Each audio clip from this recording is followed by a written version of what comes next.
You ever drive down a road so ordinary you could swear it was generated by a video game just to fill space? Like, here, have a road, try not to fall asleep.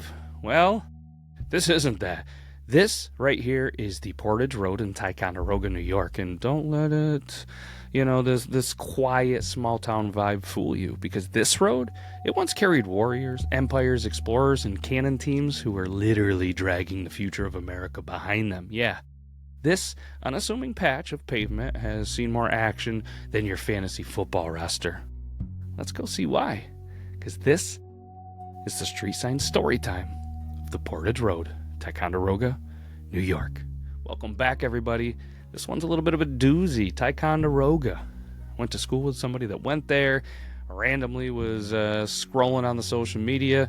Saw a post from him. Went, oh, there's got to be something cool that happened in Ticonderoga. Boom.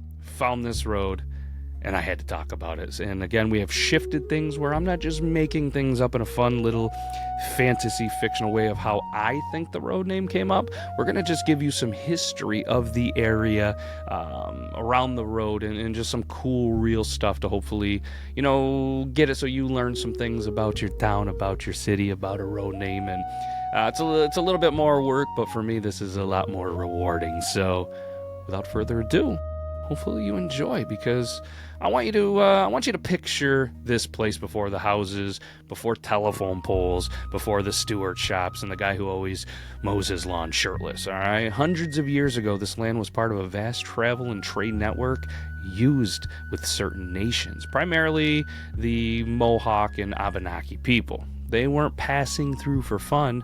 They became, down this road, down this path in this area, because this exact location was the key piece in a massive natural puzzle. Lake George behind you, Lake Champlain in front of you, in this path. This strip of land was the connector. It was a portage route, one of the most important in the entire Northeast. And the original word for this region from the Mohawk language, Ticonderoga, meaning between the waters. They weren't naming places after kings or countries. They named it based on its purpose. And this place's purpose was movement, travel, expansion. Entire nations flowed through here like blood through an artery. This wasn't just a road, it was an infrastructure before infrastructure potentially existed. So fast forward to the 1700s, when Europe was basically binge watching itself wage wars overseas. This portage wasn't the secret. The French discovered how strategically perfect it was and said, "Oi, build a fort." That's my impersonation, probably a bad one. But either way, in 1755, they built Fort Caroline. One of those three, a powerhouse overlooking the narrow choke points of those two water systems. Then the British showed up in 1759 like, "Hey, nice fort. We're going to take that." But the real fireworks came later, 1775, Revolutionary War. Ethan Allen and Benedict Arnold, two men who could not agree on who should lead, but could agree on waking up British soldiers at ungodly hours, stormed the fort and captured it with 0 casualty. No shots fired, just a surprise, we're here now. And you're probably thinking, like, why does this matter? Well, because Fort Ticonderoga had something the American Revolution desperately needed. Cannons, like big ones, dozens of them. Enter Henry Knox, a man with the determination of 4 CrossFit coaches in the fashion sense of the 1700s. He led a team hauling these cannons over 200 miles through winter, across rivers, mountains, and terrain that makes modern hikers cry, all the way to Boston.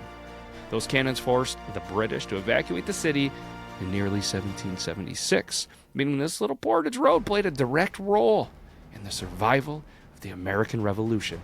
Not bad for a road you could drive in under a minute. Now for the twist no one sees coming.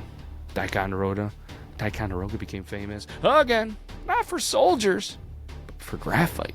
In the 1800s, the area became a booming graphite mining center, like really high quality stuff, so good that Dixon Ticonderoga Company named their pencils after the fort and the town. Not because the pencil factory was located here, but because Ticonderoga meant strength, reliability, American craftsmanship, and probably because the marketing guy just liked how it sounded. So yes, every multiple choice test that you suffered through was brought to you by a tiny New York town that once hosted the French, the British, the Americans, and roughly 10,000 middle school field trips.